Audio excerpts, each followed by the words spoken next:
जो बेजबाबदार कारभार, मतचोरी, मतांमधला घोळ, निवडणुकांमधला गैरव्यवहार ह्या सगळ्यांच्या बाबतीतला सत्याचा मोर्चा, लोकांना सत्य कळावं आणि असत्य जनतेसमोर जावं यासाठी विरोधी पक्षाने, मग त्यात महाविकास आघाडीचे सर्व पक्ष, महाराष्ट्र नवनिर्माण सेना आणि जे ह्या सगळ्या गोष्टींच्या विरोधात आहेत ते सगळे मतदार देखील ह्या मोर्चात सामील होतील। हा मोर्चा दुपारी 1 वाजता फॅशन स्ट्रीट येथून सुरू होईल आणि मेट्रो सिनेमा मार्गे हा मुंबई महानगरपालिकेच्या प्रवेशद्वाराजवळ थांबेल।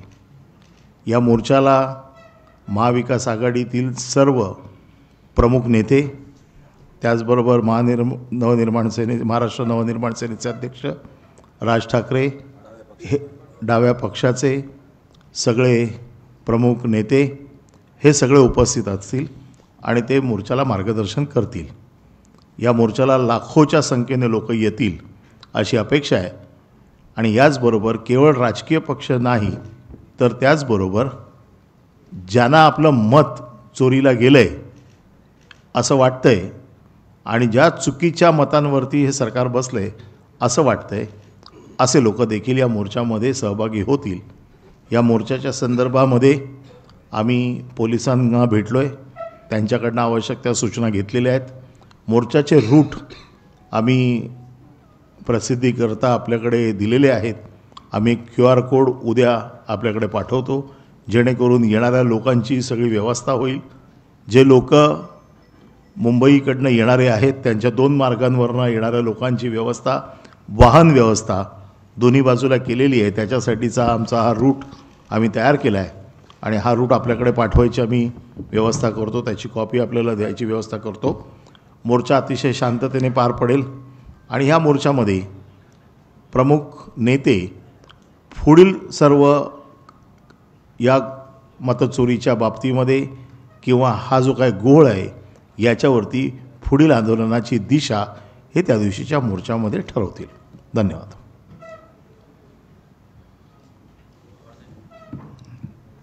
मी फक्त मोर्चाची माहिती देण्यासाठी आपल्यासमोर आलेलो आहे। या मोर्चाच्या संदर्भात काही आपल्याला विचारायचं असेल तर विचारू शकता।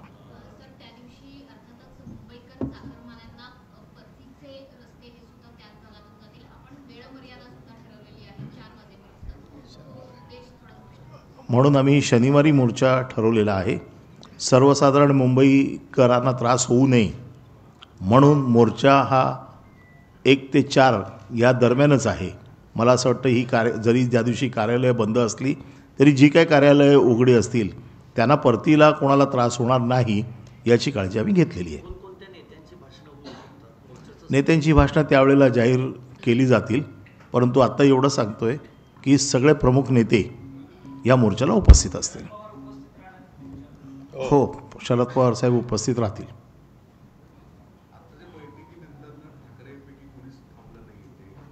ते मोर्चामध्ये आपल्याला सगळं जे काही सांगायचं आहे त्यांचे विचार मोर्चामध्ये मांडतील।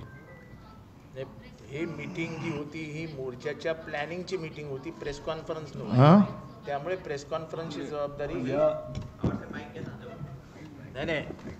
आपण जो प्रश्न विचारत आहात की ठाकरे कुटुंबीय उपस्थित नाही, तर ही प्रेस कॉन्फरन्स नव्हती। ही मोर्चा कसा, कुठनं, काय विषय कसे घ्यायचे याच्या संबंधात चर्चा करण्यासाठीची मीटिंग होती। कारण का आता आम्ही डायरेक्ट सगळे 1 तारखेला भेटणार आहोत आणि मग मोर्चाची माहिती तुम्ही जाऊन खाली द्या असं काही प्रमुख नेत्यांवरती जबाबदारी टाकण्यात आली आणि त्याप्रमाणे अनिल परब आणि सगळे आम्ही इथे आलेलो आहोत आणि आपल्याला माहिती देतो।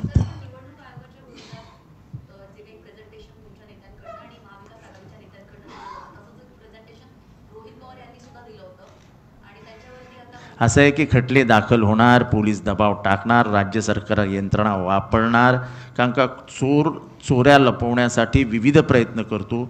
चोराच्या चोऱ्या पकडल्या गेल्यामुळे घाबरलेलं राज्य सरकार हे सगळ्याचा अवलंब करणार, त्यामुळे रोहितला घाबरवण्यासाठी हे प्रकार केला गेला आहे। अशा प्रकारचे प्रेझेंटेशन तुम्ही काय कोर्टात, तुम्ही काय जेलमध्ये काय फाशी देणार आहात काय? हा देश गांधींचा आहे हो, गांधी, नेहरू, भगतसिंगांचा देश आहे. फाशीला घाबरून फाशीला आणि जेलला घाबरले असते तर ब्रिटिश गेले नसते या देशातनं.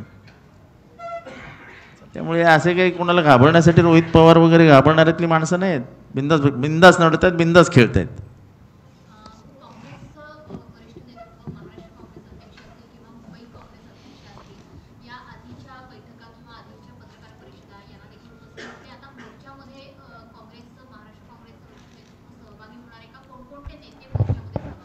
या संदर्भामध्ये निश्चितपणे काँग्रेस पक्षाचा पूर्ण पाठिंबा या विषयाला आहे, कारण काँग्रेसचे नेते राहुल गांधीजींनीच या विषयाला वाचा फोडलेली आहे आणि त्यामुळे संपूर्ण देश पातळीवरती विरोधी पक्षांची जी काही एकजूट या विषयावर होते त्याचं मूळ कारण काँग्रेस पक्षाचं हे धोरण आणि काँग्रेस पक्षाची भूमिका या संदर्भामध्ये आहे.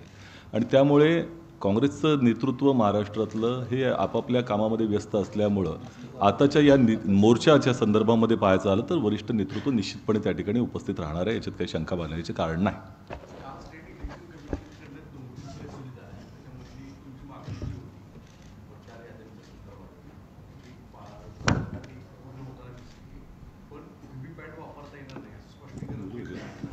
दोनच विषय याच्यामध्ये असं आहे की आम्ही देखील या सगळ्या गोष्टींचा बारकाईने अभ्यास करतो आहे. आमच्या ज्या मागण्या आहेत, आमची अतिशय स्पष्ट मागणी आहे की मतदार यादीमधला घोळ दुरुस्त करावा. आम्ही जे काही आक्षेप नोंदवलेले आहेत, या आक्षेपावरती आम्हाला जो न्याय आम्ही मागितलेला आहे तो आम्हाला मिळाला पाहिजे. आता हे जे काल चोक्लिंगम साहेबांनी जे काही सांगितलेलं आहे याचा आम्ही देखील अभ्यास बारकाईने करतो आहे. परंतु आमच्या मागण्या ज्या आहेत, हा मोर्चा आम्ही जो काढतो आहे या आमच्या आणि मतदाराच्या ज्या मागण्या आहेत त्याच्यासाठी काढतो आहे. एकच सेकंद त्याच्यावरती असं आहे की त्यांनी काल जे कारण दिलं व्हीव्हीपॅटच्या संदर्भामध्ये ते संयुक्तिक नाही याच्यासाठी की त्यांचं म्हणणं आहे की कायद्यामध्ये तरतूद नाही. प्रश्न असा आहे की 2017 साली नांदेड वाघाळा मतदारसंघ ज्या महानगरपालिकेमध्ये एका वॉर्डामध्ये ह्याच व्हीव्हीपॅटचं टेस्टिंग करण्यात आलं होतं. त्यावेळेला कोणत्या कायद्यानं त्यांना बंधन घातलं होतं हा मूळ मुद्दा आहे. त्यामुळे राज्य निवडणूक आयोग ज्या पद्धतीनं आता सांगत आहे त्याला काही आधार नाही आहे. जाणीवपूर्वक अशा पद्धतीचं एक चित्र निर्माण केलं जाते असं आमचं म्हणणं आहे. मला वाटतं ह्या सगळ्या विषयावरती आम्हाला मोर्चाचं जे काही मार्गदर्शन करायचं होतं ते आम्ही केलेलं आहे. बाकीच्या विषयासाठी आम्ही तुम्हाला वेगळे भेटू.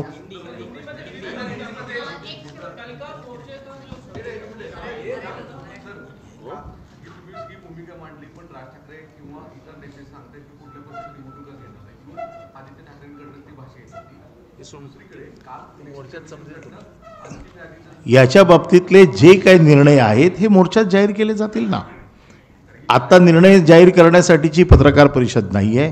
ही पत्रकार परिषद 1 तारखेच्या मोर्चाची आम्ही जी तयारी केलेली आहे ती लोकांपर्यंत आपल्या माध्यमातून जावी यासाठी आम्ही आपल्याला ब्रीफिंगसाठी आलेलो आहोत.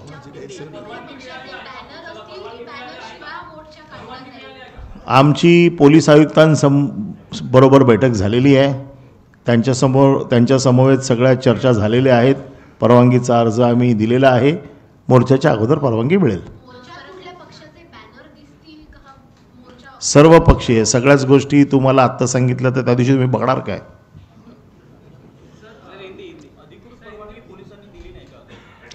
पोलीस 48 तास अगोदर परवानगी देतात. त्याला माहिती आहे ना. हां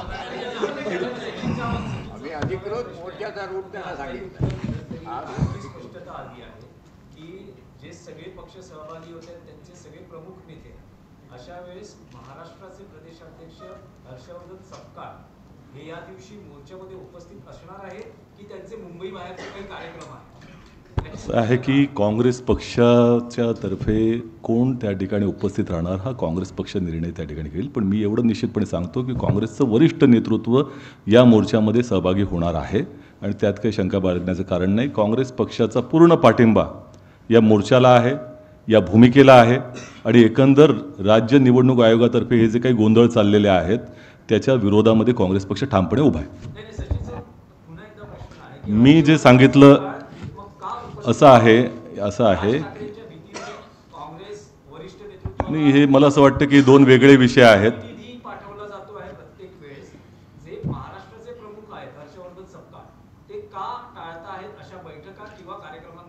मला असं वाटतं की माध्यमांमधली चर्चा आहे. प्रश्न असा आहे की प्रत्येकाचे आमच्या नेत्यांचे दौरे ठरलेले आहेत, त्यामुळे सगळेजण मुंबईमध्ये नसल्यामुळं त्यांनी आपापले प्रतिनिधी त्या ठिकाणी पाठवलेत. जेव्हा प्रतिनिधी येतो त्यावेळेला तो काँग्रेस पक्षाचाच प्रतिनिधी आहे आणि काँग्रेस पक्षाची भूमिका त्याच्याबरोबर येते, हे लक्षात घेतलं पाहिजे. आणि माझं या संदर्भामध्ये पुढचा दौरा त्यांचा काय आहे, कशा पद्धतीचा आहे, तो आपल्याला कळवला जाईल. त्याची कारणं असतील किंवा काय नसेल. प्रश्न असा आहे की काँग्रेसचं वरिष्ठ नेतृत्व तिथे उपस्थित राहणार आहे आणि ते त्या काँग्रेसची राहुल गांधीजींची भूमिका तिकडे मांडणार. मतचोरी आणि मतदानातील घोटाळ्या माध्यमात एका दरोडेखोराने गावावर दरोडा घातला आहे आणि गावातल्या दरोडेखोराला पकडण्यासाठी अख्खं गाव एकत्र येतं. तेव्हा बाकीचे विषय सोडून द्या, त्या दरोडेखोराला पकडण्यासाठी अख्खं गाव एकत्र आहे. तुम्ही काही चिंता करू नका.